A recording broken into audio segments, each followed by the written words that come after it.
Solo leveling season 2 total 13 episode के साथ खत्म हो चुका है और अब हम इसके आगे की स्टोरी को कंटिन्यू करने वाले हैं। आज की यह वीडियो बहुत ज़्यादा खतरनाक होने वाली है, इसीलिए वीडियो को अंत तक ज़रूर देखना। तो स्टोरी वहीं से शुरू होती है जहां से सीजन 2 खत्म हुआ था।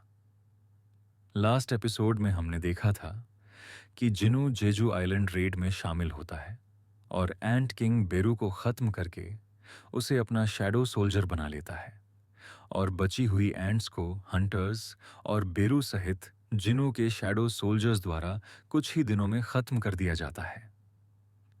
इसके अलावा हमने नेस्ट के अंदर कुछ हंटर्स के सामने दो मोनार्क्स को भी देखा था जो कि शैडो मोनार्क को खोज रहे होते हैं और उनके जाने के बाद हम वहां पर जिनवू के फादर को देखते हैं जो उन मोनार्क्स पर नजर रख रहे होते हैं। सभी एंट्स के खत्म होने के बाद यह रेड कंप्लीट हो चुकी थी। मिशन पूरा होने के कुछ दिनों बाद जो इस रेड में मर चुके थे उनके फ्यूनरल में जिनू सहित कई हंटर्स और नॉर्मल सिविलियंस भी आए हुए होते हैं। जहां कुछ लोग जिनवू की तारीफ कर रहे थे, वहीं कुछ लोग उसे दोषी मान रहे थे कि अगर वह रेड में पहले जाता तो बहुत से लोगों की जान बच सकती थी। लेकिन जिनवू को किसी की बात से फर्क नहीं पड़ता है। इसके अलावा गो गन ही द्वारा जिनवू को खुद का गिल्ड बनाने की परमिशन मिल जाती है और अंत में हमने देखा था कि जिनू को एक बी रैंक गेट का मिशन मिलता है और वो अकेले ही गेट के अंदर चला जाता है। लेकिन अंदर जाने के बाद वो गेट रेड गेट में कन्वर्ट हो जाता है, जिसके बाद जिनवू अपने सभी सोल्जर्स की हेल्प से वहां के मॉन्स्टर्स को खत्म करना स्टार्ट कर देता है। तो चलिए अब आगे की वीडियो को स्टार्ट करते हैं। नेस्ट के अंदर हमने जिन दो मोनार्क्स को देखा था उन्हीं में से एक फ्रॉस्ट मोनार्क शिलाद को हम किसी जगह पर देखते हैं जिसे रूलर्स एक बार फिर चकमा दे चुके हैं। तभी वहां पर एक और मोनार्क योगमुंड आता है जो कि फ्रॉस्ट मोनार्क को रूलर्स की इंफॉर्मेशन देने के लिए आया होता है। योगमुंड शिलाद को बताता है कि रूलर्स ईस्ट में मौजूद यानी कि साउथ कोरिया में लीजिया को फ्री करने वाले हैं। इसके अलावा वो शिलाड को बताता है कि greatest fragment of brilliant light भी वहीं पर है। उन दोनों की बातचीत चल ही रही होती है कि तभी वहां पर जिनू का फादर आ जाता है। वह समझ जाता है कि यह लोग साउथ कोरिया में जाने का प्लान कर रहे हैं। दोनों मॉर्कन्स उसे वीक समझते हैं और उसे इग्नोर करते हुए वहां से जाने लगते हैं। इल्हवान तुरंत उन पर अटैक कर देता है, लेकिन शिलाद उसके अटैक को रोक लेता है, जिससे खतरनाक एक्सप्लोजन होता है। दूसरी तरफ हम रेड गेट के अंदर जिनू को देखते हैं जिसके सामने अब उस रेड गेट का बॉस आ चुका होता है। बॉस हैरान था क्योंकि उसके बहुत सारे सोल्जर्स मारे जा चुके थे। गेट का बॉस जिनवू को बोलता है कि अब वह यहां से बचकर नहीं जा सकता है क्योंकि उसके सोल्जर्स चारों तरफ छिपे हुए हैं जो उसे यहीं खत्म कर देंगे। लेकिन बीस्ट हैरान हो जाता है क्योंकि वहां पर कोई नहीं आता है। जिनवू को उसकी बातें फनी लग रही होती हैं। इसके बाद जिनवू अपने सोल्जर्स को बुलाता है जो कि उसके सभी मॉन्स्टर्स को पहले ही खत्म कर चुके थे और यह देखने के बाद वहां के बॉस की पूरी तरह से फट चुकी थी और अब जिनवू की पूरी आर्मी वहां पर आ चुकी थी।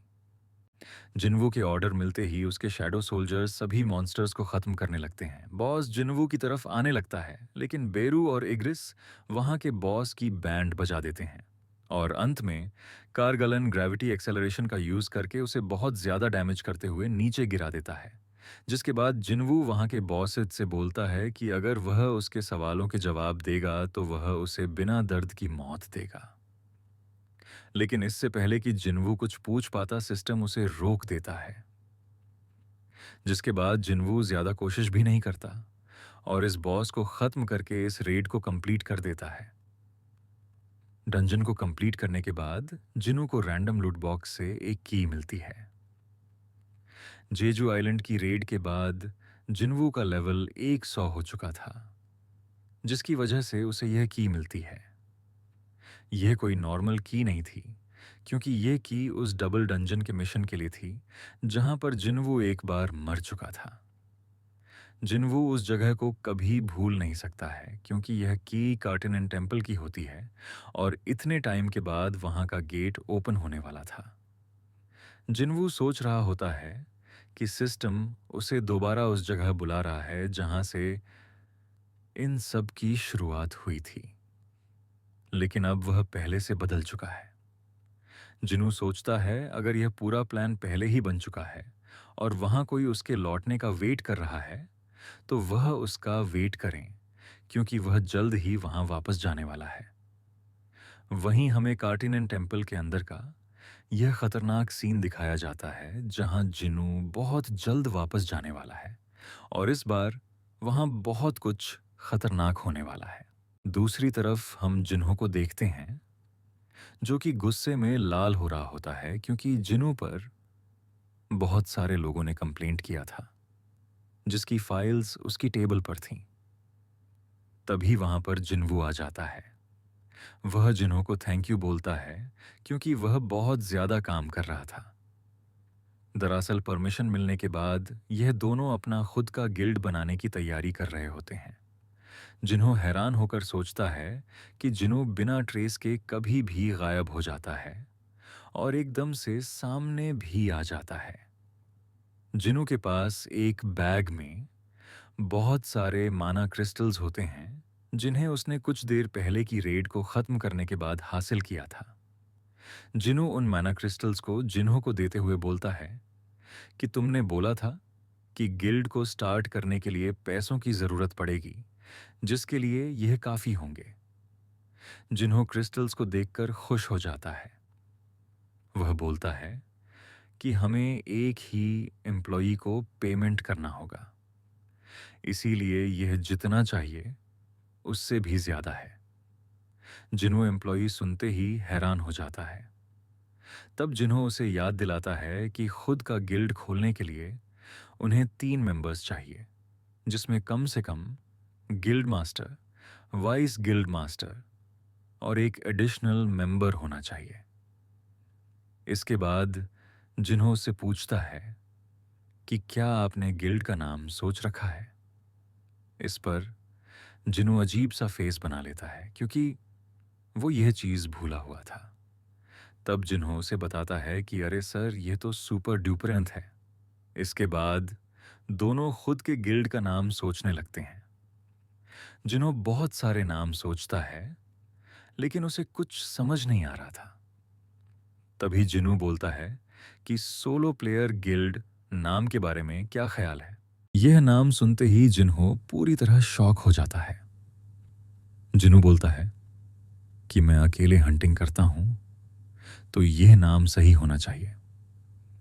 जिन्हों भी सोच रहा होता है कि कैसा मजाक है, क्योंकि वह चाहता था कि गिल्ड के नाम में उसका भी रोल दिखे। तभी वहां पर कोई आ जाता है और गेट नॉक करता है। गेट खोलते ही वह दोनों देखते हैं कि बाहर चाहे इन खड़ी है। वह उन्हें बताती है कि वह जिन्वू का गिल्ड ज्वाइन करने आई है। जिन्वू को लगता है कि उसे चेयरमैन ने भेजा होगा या फिर उसे चॉय ने अपने गिल्ड से निकाल दिया होगा। तब चाहे इन बताती हैं ऐसा कुछ नहीं है। तब जिन्वू पूछता है कि अगर ऐसा कुछ नहीं है तो तुम हमारे सोलो प्लेयर गिल्ड को क्यों ज्वाइन करना चाहती हो। गिल्ड का नाम सुनकर चाहे इन भी शॉक हो जाती है। वहीं जिन्हो भी हैरान होकर बोलता है कि आपने यह नाम रख भी लिया, हमने तो अभी ठीक से सोचा ही नहीं, अभी तो सिर्फ बात ही चल रही थी। इस पर जिन्वू बोलता है कि तुमने कुछ नहीं बोला तो मुझे लगा कि तुम्हें यह नाम पसंद होगा। जिन्हों चाहे इनकी धड़कन फील कर पा रहा था कि वह कुछ छिपा रही है। वह समझ नहीं पा रहा था कि वह सब कुछ छोड़कर उसी का गिल्ड क्यों ज्वाइन करना चाहती है। वहीं चाहे इन किसी भी हाल में जिन्हों का गिल्ड ज्वाइन करना चाहती थी क्योंकि वह उसे पसंद करती थी। करगलन वाले डंजन के बाद से ही वह जिन्वू के बारे में हमेशा रिसर्च करती थी। उसे जेजू आइलैंड में हुए रेड मिशन के बारे में सब कुछ पता था कि वह बेहोश हो गई थी और जिन्हों ने ही बेरू को खत्म करके सबको बचाया था। लेकिन वह उसे यह बातें नहीं बता सकती थी क्योंकि उसे लग रहा था कि अगर उसने अपनी फीलिंग्स बताई तो जिनवू उसे पागल समझेगा। इसीलिए वह बोलती है कि उसे सिर्फ एक अच्छी लाइफ जीना है। इसी बीच जिनू से बोलता है कि लगता है कि हंटर्स ने इससे बहुत ज्यादा मेहनत कराई होगी, इसीलिए वह उनसे परेशान हो गई है।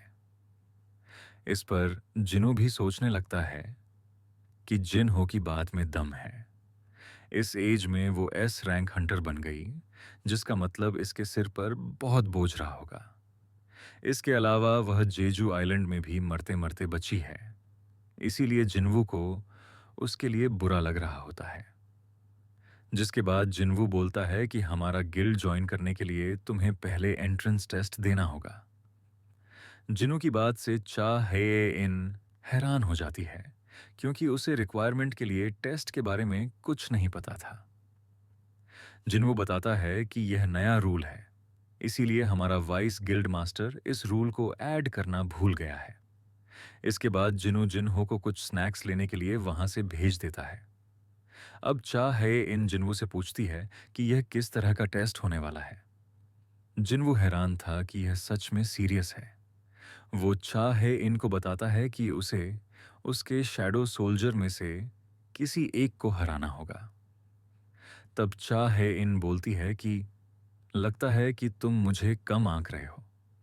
वह पूछती है कि उसे किससे फाइट करना होगा। जिनवू भी स्माइल करते हुए उसे बताता है कि वह उसके लिए सबसे पावरफुल सोल्जर को चूज करेगा, और चाहे इन भी मान जाती है। वो पूछती है कि यह टेस्ट कब होने वाला है। जिनवू बताता है कि अभी और इसी वक्त हंटर एसोसिएशन के जिम्नेजियम में, क्योंकि जिम्नेजियम दूर था और जिन्वू को अपनी शैडो एक्सचेंज की पावर को टेस्ट करना था कि क्या वो अपने साथ किसी और को भी एक्सचेंज कर सकता है। चाहे इन गेट से जाने लगती है, लेकिन जिन्वू उसे रोकते हुए बताता है कि एक इजी रास्ता भी है, और वह चाहे इनको अपने पास बुलाता है। इसके बाद जिन्वू उसे पकड़ पकड़ लेता है, जिससे चाहे इनका फेस रेड हो जाता है। जिनू शैडो एक्सचेंज की पावर का यूज करता है और वो दोनों तुरंत जिम्नेजियम में पहुंच जाते हैं। इधर जिन हो स्नैक्स लेकर आता है, लेकिन उन दोनों की जगह पर वो जिनू के सोल्जर को देखता है और वह सोल्जर खुद ही जिन हो से स्नैक्स लेकर खाने लगता है। उधर जिनवू और चाहे इन जिम्नेजियम में पहुंच चुके थे और चाहे इन जिनवू की इस पावर को देखकर हैरान थी। वहीं जिनवू को पता चलता है कि वह एक्सचेंज की पावर से गेट्स क्रिएट कर सकता है, जो कि एक जगह से दूसरी जगह पर खुलते हैं। अब जिनवू टेस्ट लेने के लिए तैयार था, लेकिन चाहे इन बोलती है कि वह अपना वेपन लाना भूल गई है। इस पर जिनवू बोलता है कि तुम्हारा मतलब कुल्हाड़ी से है। चाहे इन शॉक हो जाती है क्योंकि वह करगालन वाले गेट के अंदर कुल्हाड़ी लेकर गई थी, जिसे जिनवू ने देख लिया था। वो अजीब सा फेस बनाते हुए बताती है कि वह उसका वेपन नहीं था। जिनू बताता है कि वह सिर्फ मजाक कर रहा था। इसके बाद चा है इन जिम्नेजियम के वेपन रूम में जाती है और एक सोर्ड बाय करती है और बताती है कि वह अब फाइट के लिए तैयार है। जिसके बाद जिनवू किसी और को नहीं बल्कि आइग्रिस को समन करता है और उसे बताता है कि यह उसके सभी सोल्जर्स में से बेस्ट सोर्डमैन है। इसके बाद चा है इन पूछती है कि विनर कैसे डिसाइड होगा। जिन्वू बताता है कि जब तक तुम इसे खत्म नहीं कर देती या फिर हार नहीं मान लेती, तब तक यह फाइट चलती रहेगी। जिन्वू सोच रहा होता है कि मैंने उसे बोला था कि सबसे पावरफुल को समन करूंगा, लेकिन बेरू उसके लिए कुछ ज्यादा ही हो जाएगा। जिन्वू देखता है कि उसे फर्क नहीं पड़ता है कि वह कौन सा वेपन यूज कर रही है। वह चाहे इनको पीछे मुड़ने के लिए बोलता है और इग्रिस को दूसरी सोर्ड दे देता है। अब दोनों फाइट के लिए तैयार थे, जिसके बाद जिनू उन्हें फाइट स्टार्ट करने का ऑर्डर देता है। चाहे इन इग्रिस को कड़ी टक्कर दे रही होती है। जिनू देखता है कि वह काफ़ी फास्ट है क्योंकि एक नॉर्मल इंसान एग्रिस के केवल टच करने से ही मर सकता है। तभी चेयरमैन को जिम्नेजियम में कुछ एक्टिविटी फील होती है। वह हैरान था क्योंकि आज उसे किसी ने रिजर्व नहीं किया था। वो तुरंत जिम्नेजियम की सीसीटीवी फुटेज मंगवाता है और तब का सीन देखता है जब शैडो एक्सचेंज करके वो दोनों अंदर आए थे और एकदम पास में थे। वो सोच रहा था कि यह कब से साथ में हो गए। तब उसे याद आता है कि चा हे इन उससे जिन्वू के बारे में पूछ रही थी। उन्हें साथ में देखकर वह खुश हो जाता है और जिम्नेजियम के अंदर के सारे सिक्योरिटी कैमरास बंद करवा देता है क्योंकि उसे लगता है कि वह यहाँ कुछ और करने आए थे। जिम्नेजियम में हो रही फाइट के चलते पूरी बिल्डिंग हिल रही थी। यहाँ तक कि चेयरमैन गोगन ही का पूरा रूम हिल रहा था। वो पता नहीं क्या-क्या सोच रहा था कि आजकल के बच्चे भी। उधर चाहे आईजिरिस को डिफीट कर देती है और वह जिन्वू को अपने बेस्ट सोल्जर को समन करने के लिए बोलती है। तब जिनू बताता है कि तुम उससे हर्ट हो सकती हो।